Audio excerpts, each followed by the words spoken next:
नमस्कार, आप देख रहे हैं न्यूज़ वन इंडिया। मैं हूं आपके साथ ऋतु तोमर। बुलेटिन की शुरुआत करेंगे इस वक्त की बड़ी खबर के साथ। कांग्रेस महासचिव प्रियंका गांधी वाड्रा का मथुरा दौरा आज है। थोड़ी देर में मथुरा पहुंचेंगी प्रियंका गांधी वाड्रा। किसान पंचायत में शामिल होंगी प्रियंका गांधी वाड्रा। तो आज मथुरा के दौरे पर प्रियंका गांधी किसान पंचायत को संबोधित करेंगी। प्रियंका गांधी वाड्रा बांके बिहारी मंदिर में दर्शन भी करेंगी। तो कांग्रेस के वरिष्ठ नेता राजीव शुक्ला भी और इसके साथ ही प्रमोद तिवारी भी इसमें शामिल होंगे। तो प्रदेश अध्यक्ष अजय कुमार लल्लू समेत दर्जनों नेता इस पंचायत में शामिल होने वाले हैं। तो कई वरिष्ठ नेता भी इस पंचायत में शामिल होंगे। प्रियंका गांधी वाड्रा आज मथुरा के दौरे पर पंचायत में शामिल होने के लिए पहुंची। तो श्री कृष्ण की नगरी मथुरा में कांग्रेस की राष्ट्रीय महासचिव प्रियंका गांधी वाड्रा आज नए कृषि कानूनों के विरोध में हुंकार भरेंगी। सुबह 11 बजे मंडी चौराहा से आगे सोख रोड पेट्रोल पंप के सामने पालीखेड़ा मैदान वो पहुंची और यहां किसान महापंचायत को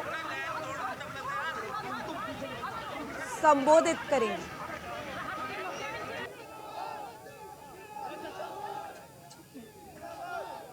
तो बता दें आपको कि प्रियंका गांधी वाड्रा का मथुरा दौरा आज है। थोड़ी देर में मथुरा पहुंचेंगी प्रियंका गांधी वाड्रा। किसान पंचायत में शामिल होंगी। किसान पंचायत को संबोधित करेंगी प्रियंका गांधी वाड्रा। बांके बिहारी मंदिर में दर्शन भी करेंगी। और कांग्रेस के वरिष्ठ नेता राजीव शुक्ला, प्रमोद तिवारी भी शामिल होंगे। प्रदेश अध्यक्ष अजय कुमार लल्लू समेत दर्जनों नेता इसमें शामिल होने वाले हैं। आपको बता दें कि लगातार प्रियंका गांधी इस तरह की किसान महापंचायतों में शामिल होने के लिए पहुंच रही हैं। जहां एक तरफ वो सहारनपुर पहुंची, प्रयागराज पहुंची और अब मथुरा के दौरे पर आज है। गगन पंडित इस वक्त हमारे साथ जुड़े हो, हमारे संवाददाता लाइव। गगन, इस वक्त क्या स्थिति, कितनी देर में पहुंचेंगी प्रियंका गांधी? जी बिल्कुल, प्रियंका गांधी सभा पंचायत को संबोधित करेंगी। जी गगन, आपको मेरी आवाज मिल रही है? लगता है हमारा संपर्क टूट गया। दोबारा कोशिश करेंगे संपर्क साधने की। तो कई बड़े नेता कांग्रेस की राष्ट्रीय महासचिव के साथ जाएंगे। नए कृषि कानूनों के विरोध में चल रहे किसान आंदोलन को कांग्रेस समर्थन कर रही है और इसी कड़ी में कांग्रेस की राष्ट्रीय महासचिव प्रियंका गांधी मथुरा के पालीखेड़ा मैदान में किसान पंचायत को संबोधित करेंगे। तो गगन, हमारे संवाददाता एक बार फिर से हमारे साथ जुड़ गए हैं। गगन, कितनी देर में, क्या जानकारी मिल रही है, कितनी देर में पहुंचेंगी प्रियंका गांधी? जी बिल्कुल, अभी उससे कुछ ही देर में प्रियंका गांधी पालीखेड़ा सभा स्थल में पहुंच रही है। मैं आपको दिखाना चाहूंगा इस समय सुरक्षा के चौक चौबंद व्यवस्था जो है पूरी तरीके से प्रशासन मुस्तैद है और बिल्कुल एकदम सुरक्षा जो है चौक चौबंद व्यवस्था है। जी ठीक, प्रियंका गांधी के पहुंचने के बाद क्या क्या कार्यक्रम है? बताया जा रहा है कि ठाकुर बांके बिहारी मंदिर के भी जाकर वो भगवान के दर्शन करेंगी, साधु संतों का आशीर्वाद लेंगी। जी बिल्कुल, मैं बता दूं आपको कि प्रियंका गांधी सबसे पहले यहाँ सभा स्थल पे आएंगी, किसानों की महापंचायत को संबोधित करेंगी। बताया जा रहा है कि यहाँ से वृंदावन जाएंगी। वृंदावन में क्योंकि कुंभ चल रहा है, कुंभ में साधु संतों से मिलकर जो है और यमुना में डुबकी लगाने का भी संभावना जताई जा रही है। उसके साथ में बता दूं आपको कि बांके बिहारी के दर्शन की भी बार बार ऐसा कहा जा रहा है कि बांके बिहारी के दर्शन भी प्रियंका गांधी कर सकती है।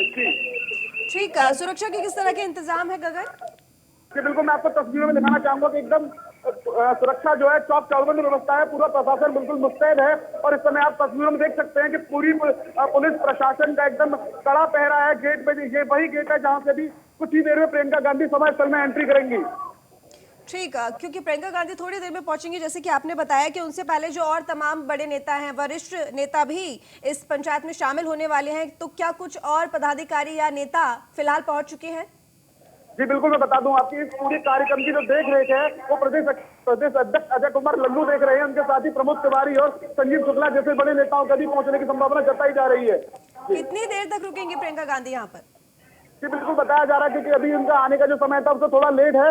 बताया जा रहा है कि करीब 1 से 1.5 घंटे का कार्यक्रम यहाँ पे प्रियंका गांधी का रहेगा। उसके बाद वो वृंदावन की तरफ मूव करेंगी। जी ठीक, चलिए नजर बनाए रखिएगा गगन। तो बता दें आपको कि प्रियंका गांधी थोड़ी ही देर में मथुरा पहुंचेंगी। आज मथुरा दौरे पर है और किसान पंचायत में शामिल होंगी, किसानों को संबोधित करेंगी। आपको बता दें कि कांग्रेस लगातार तीनों ही कानूनों को लेकर महापंचायतें कर रही हैं विरोध में और इसके साथ ही किसानों के साथ में कांग्रेस है। और आज मथुरा दौरे पर प्रियंका गांधी, जहां उनके साथ कई वरिष्ठ नेता भी शामिल होंगे इस पंचायत में, राजीव शुक्ला, प्रमोद तिवारी और प्रदेश अध्यक्ष अजय कुमार लल्लू समेत दर्जनों नेता आज शामिल होने वाले हैं। हालांकि फिलहाल अभी नहीं पहुंची हैं, थोड़ी देर में पहुंचेंगी, वृंदावन जाएंगी और कांग्रेस के राष्ट्रीय सचिव रोहित चौधरी भी वृंदावन पहुंच सकते हैं। तो बता दें आपको कि वृंदावन भ्रमण के दौरान प्रियंका गांधी यमुना में स्नान कर संतों से भी मुलाकात करेंगी, ठाकुर बांके बिहारी जी के दर्शन करेंगी, साधु संतों का आशीर्वाद भी लेंगी।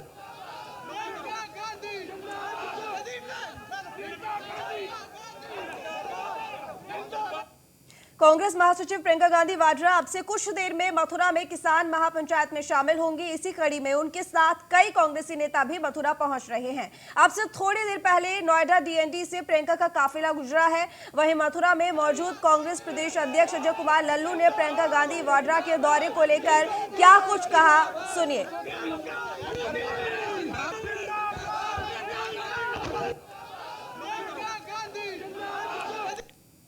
किसानों से संवाद करने आई हैं, उनकी आवाज को बुलंद करने आ रही हैं। जिस तरह यह सरकार दमन की राजनीति कर रही है, किसानों की आवाज दबाना चाहती है, उनके अधिकारों को उनसे छीनना चाहती है। किसान लगभग 89 दिन से आंदोलन पर बैठे, 3 काले कानून के खिलाफ आंदोलन कर रहे हैं। आदरणीय प्रियंका गांधी जी उनकी मांगों के समर्थन में किसानों की आवाज को बुलंद करने आ रही हैं और उम्मीद है कि सरकार लाख दमन की कार्रवाई कर ले, कांग्रेस पार्टी किसानों की आवाज को। तो कांग्रेस पार्टी लगातार किसानों के जरिए अपनी सियासी जमीन तलाशने की कोशिश कर रही है और इसी कड़ी में आज मथुरा पहुंच रही है कांग्रेस महासचिव प्रियंका गांधी वाड्रा। थोड़ी ही देर में वो पहुंचेंगी। आपको बता दें कि लगभग 2 महीने का वक्त हो चुका है, 2 महीने से ज्यादा का वक्त हो चुका है जब से किसान आंदोलन चल रहा है और अब महापंचायतों का दौर शुरू हो गया है, जिसमें तमाम विपक्षी पार्टियां कूद पड़ी हैं। ऐसे में अगर कांग्रेस की बात की जाए तो कांग्रेस लगातार किसानों को अपना समर्थन दे रही है और कहीं ना कहीं जिस तरह से उत्तर प्रदेश में 2022 के विधानसभा चुनाव हैं, तो ऐसे में ये दौरे बेहद अहम आते हैं, यानी कि पूरी तरीके से कांग्रेस कूद पड़ी है चुनावी मैदान में, जिसको देखते हुए लगातार इस तरह के दौरे हो रहे हैं, महापंचायतें हो रही हैं, किसानों को मनाने की, लुभाने की कोशिश की जा रही है और उसी कड़ी में आज मथुरा के दौरे पर पहुंचने वाली हैं प्रियंका गांधी। तो थोड़ी ही देर में मथुरा पहुंच जाएंगी, जहां जाकर किसानों को संबोधित करेंगी। लखनऊ से खबर है, जहां पर राज्य मंत्री लालजी प्रसाद निर्मल ने प्रेस कॉन्फ्रेंस की। अखिलेश यादव और मायावती पर प्रेस कॉन्फ्रेंस कर निशाना साधा। अखिलेश को समाजवाद से कोई मतलब नहीं, लालजी प्रसाद ने कहा। अखिलेश यादव दलित विरोधी हैं और अपने समय में अखिलेश ने यश भारती पुरस्कार 195 लोगों को बांटा था। 195 लोगों में से एक भी दलित का नाम उसमें शामिल नहीं था। आलमबाग बस अड्डे का नाम बदल दिया गया। अखिलेश जहां चुनाव लड़ते हैं वहां जातिवादी राजनीति करते हैं। समाजवादी पार्टी और अखिलेश यादव का दलित का बहिष्कार करें, इस अभियान को मैं पूरे प्रदेश में चलाऊंगा। मायावती का, अगर मायावती की बात यहाँ पर करें तो मायावती का हश्र भी जनता ने कर दिया था यही, और अखिलेश यादव भारतीय राजनीति के औरंगजेब हैं। ये तमाम बातें राज्य मंत्री लालजी निर्मल ने प्रेस कॉन्फ्रेंस के दौरान कही। तो अखिलेश यादव और मायावती पर जमकर निशाना साधा इस प्रेस कॉन्फ्रेंस के दौरान लालजी प्रसाद ने। तो पूरी तरह से दलित विरोधी बताया अखिलेश यादव को।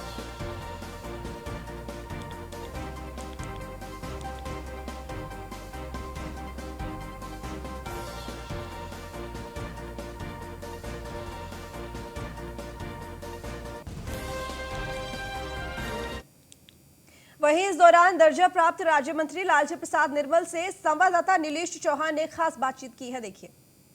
प्रसाद निर्मल ने प्रेस वार्ता कर अखिलेश यादव पर निशाना साधा है। उनका कहना है कि अखिलेश यादव दलित विरोधी हैं। सर, आपकी पार्टी की तरफ से दलितों के उत्थान को लेकर क्या कुछ अभियान चलाए जाएंगे और अखिलेश यादव को लेकर आप क्या कहते हैं? देखिए, भारतीय जनता पार्टी आज़ादी के बाद एक ऐसी सरकार है जिसने न केवल दलितों को सामाजिक आर्थिक रूप से सशक्त करने का कार्य किया है, वरन राजनीतिक भागीदारी देने का काम भारतीय जनता पार्टी ने किया। इस समय देश में 3 प्रदेशों के प्रदेश अध्यक्ष भारतीय जनता पार्टी के दलित हैं। केंद्र में राष्ट्रीय महामंत्री अनुसूचित जाति के हैं भारतीय जनता पार्टी के, राष्ट्रीय उपाध्यक्ष अनुसूचित जाति के हैं, तमाम प्रदेशों के राज्यपाल अनुसूचित जाति के लोग हैं, राज्यसभा में दलितों को भेजा है, विधान परिषद में दलितों को भेजा है, और सबसे बड़ी बात कि ये जो योजनाएं चलाई भारत सरकार ने, नरेंद्र मोदी जी ने, खासकर से आवास योजना, स्वच्छ भारत मिशन, उज्ज्वला योजना, इसके जो प्रतिभागी हैं, जो लाभार्थी हैं, आप देखिए उसमें 80% वंचित समाज के लोग हैं। क्योंकि कौन से वे लोग थे जिनके पास कच्चे मकान थे? दलित ही तो थे। कौन से लोग थे जिनके घरों में शौचालय नहीं था? वंचित समाज के ही लोग थे। जो उच्च समाज है उनके पास तो पहले से रसोई गैस कनेक्शन था, वंचित समाज के लोगों के पास। तो ये सारी योजनाएं जो चल रही हैं, और प्रधानमंत्री नरेंद्र मोदी जी ने एक विज्ञान भवन के सभागार में एक कहा भी था डिक्की के अधिवेशन में कि मैं दलितों को रोजगार मांगने वाला नहीं, रोजगार देने वाला बनाना चाहता हूं। और स्टैंड अप इंडिया योजना के माध्यम से हमारी जो अनुसूचित जाति वित्त विकास निगम की योजनाएं हैं, पंडित दीनदयाल उपाध्याय स्वरोजगार योजना के माध्यम से हम दलितों को उद्योगपति बना रहे हैं, रोजगारी बना रहे हैं। इस प्रकार से हमारी सरकार दलितों के लिए पूरी तरह समर्पित है। सर, दलितों के उत्थान की बात कर रहे हैं आप। लखनऊ राजधानी में तमाम ऐसे महाविद्यालय हैं जहाँ पर भारी संख्या में दलित समुदाय के छात्र पढ़ते हैं। अभी तक उनकी छात्रवृत्ति का फॉर्म नहीं जमा हुआ है, वो दर दर भटक रहे हैं। उनके उत्थान के लिए सरकार और आपकी तरफ से क्या कदम उठाए जाएं? देखिए, ये जो छात्रवृत्ति का मामला है पूरे देश में है। जो छात्रवृत्ति की नीति है उसमें ये था कि जो नए छात्र होंगे उनका छात्रवृत्ति का भुगतान राज्य सरकारों को करना होगा। और धीरे धीरे चलकर जो पंचवर्षीय योजनाएं जब आगे बढ़ती गईं तो नए छात्रों की संख्या बहुत ही बढ़ गई, जिससे कि राज्य सरकारों को छात्रवृत्ति भुगतान होने में दिक्कत होने लगी। अब वह नीति बदल गई है। अभी पिछले महीनों में अब 60% का राशि का भुगतान केंद्र सरकार करेगी और 40% का भुगतान जो है ये राज्य सरकार करेगी। अब ये जो बजट पेश हुआ है उसमें व्यवस्था कर दी गई है। तो हमारे साथ बातचीत कर रहे थे लालजी प्रसाद निर्मल, जिनका साफ तौर पर कहना है कि भारतीय जनता पार्टी आने वाले समय में दलितों के उत्थान को लेकर पूरे प्रदेश में अभियान चलाएगी। खासतौर पर उन पार्टियों के लेकर अभियान चलाएगी जो जातिगत राजनीति करते हैं। लखनऊ से न्यूज़ 1 इंडिया के लिए नीलेश चौहान।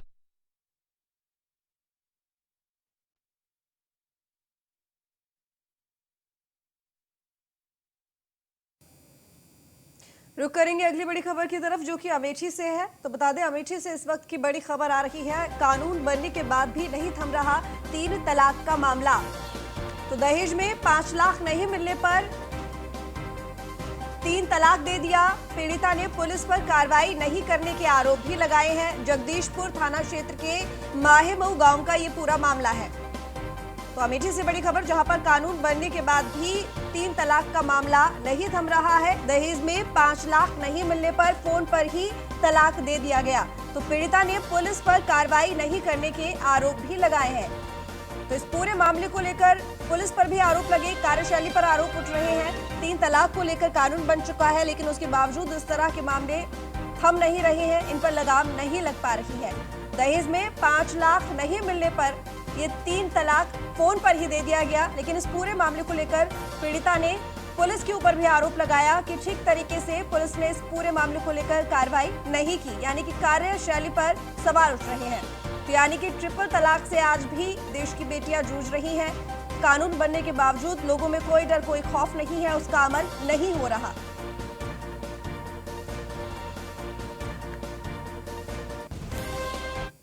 हमारा आदमी हमका तलाक दीने और सालू के मोबाइल पर फ़ोन आ रहा, कहीं कि तुम्हारे साथ बात करी हैं।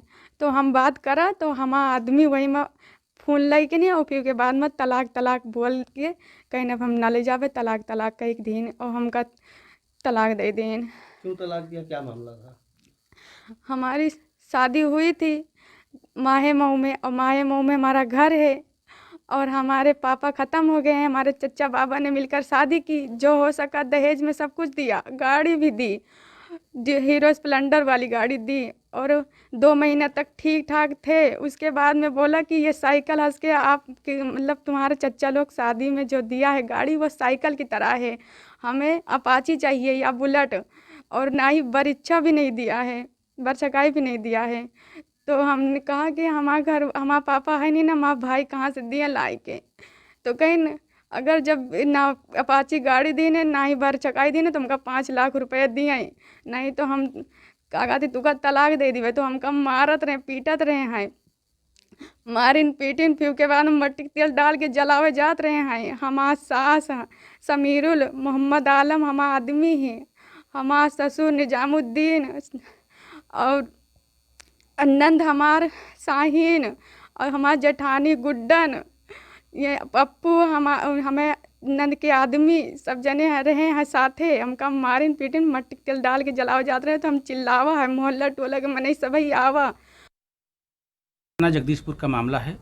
परवीन बानो ने अपने पति के खिलाफ 3 तलाक का एक मुकदमा जगदीशपुर थाने में लिखाया हुआ है। उसका कहना है कि उसका मुकदमा न्यायालय में चल रहा था और कल दिनांक 21/2/2021 को 4 बजे के आसपास उसने उन्हें 3 तलाक दे दिया है। उसकी इस तहरीर पर मुकदमा पंजीकृत कर लिया गया है और पुलिस इसमें छानबीन कर रही है। शाहजहांपुर से खबर है, जहां पर बेटियों पर हैवानों का वार, मासूम को अगवा कर हत्या से हड़कंप मच गया। बच्ची की हत्या कर शव जंगल में फेंक दिया। दूसरी की हालत गंभीर बताई जा रही है, अस्पताल में भर्ती है। चेहरे पर धारदार हथियार से वार किया गया है। हैंडपंप पर नहाने गई थी दोनों बच्चियां। मुकदमा दर्ज कर मामले की जांच में पुलिस जुटी हुई है। तो बच्ची की हत्या कर शव जंगल में फेंक दिया। वहीं दूसरी बच्ची की हालत गंभीर है, लेकिन इलाज जारी है। तो शाहजहांपुर में बेटियों पर हैवानों का वार, मासूम को अगवा कर हत्या से हड़कंप मचा हुआ है। तो बच्ची की हत्या कर शव जंगल में फेंक दिया गया। दूसरी की हालत गंभीर बताई जा रही है, अस्पताल में भर्ती है। चेहरे पर धारदार हथियार से वार किया गया है। हैंडपंप पर नहाने गई थी दोनों की बच्चियां, जिनके साथ इस तरह की वारदात को अंजाम दिया गया। मुकदमा दर्ज कर मामले की जांच में पुलिस जुटी हुई है।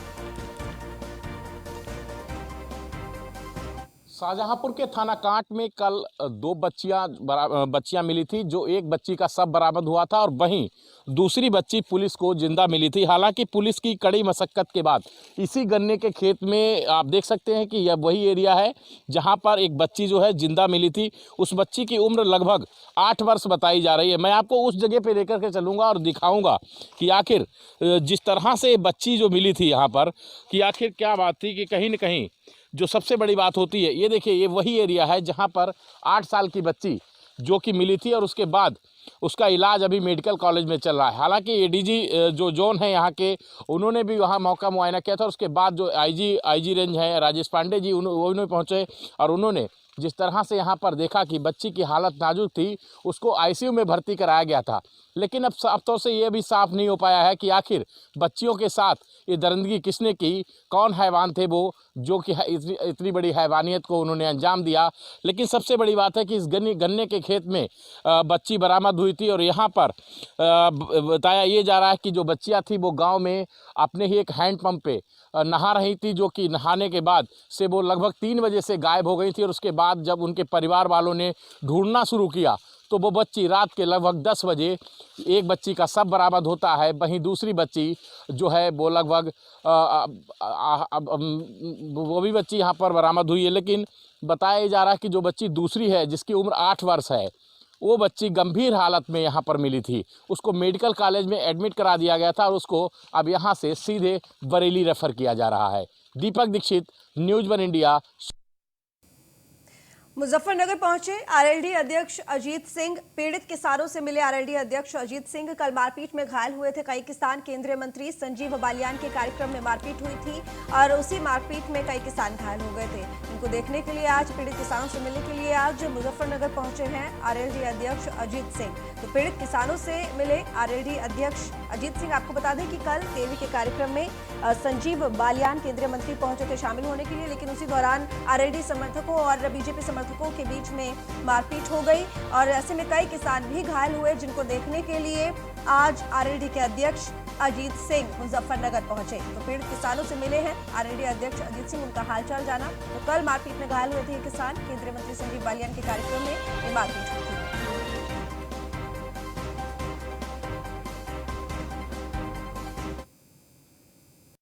उनसे बात हुई, उन्होंने बताया क्या हुआ था, जो ऑलरेडी आ चुका है प्रेस में, वही बताया उन्होंने।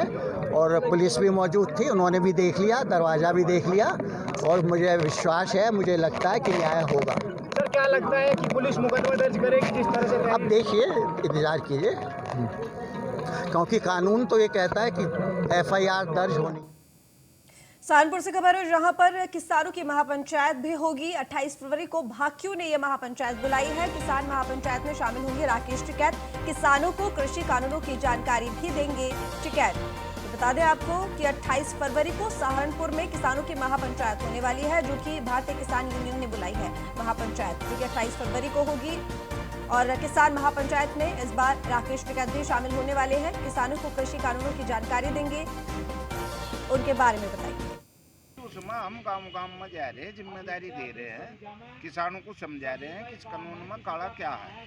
ये जो भ्रम फैला रही सरकार, बीजेपी की सरकार, किसान विरोधी सरकार, ऐसी निकम्मी सरकार जो आज से पहले देश में नहीं आई, जिसने महंगाई की सीमाएं सारी लांघ दी। डीजल हो, पेट्रोल हो, किसान में खेती में इस्तेमाल होने वाले इक्विपमेंट हो, पेस्टिसाइड हो, खाद हो, सभी पे दुगने का दाम कर दिए। बिजली के दाम दुगने कर दिए, पेनल्टी दुगनी कर दी। किसानों का शोषण आज तक इस सरकार में जितना हुआ कभी नहीं हो पाया। दूसरा, इस सब के विरोध में टिकैत साहब का प्रोग्राम किसानों ने लिया है और किसान यहाँ पहुँचेंगे। चौधरी विनय कुमार जी जो प्रदेश। फिलहाल इस बुलेटिन में इतना ही। देखते रहिए न्यूज़ 1 इंडिया।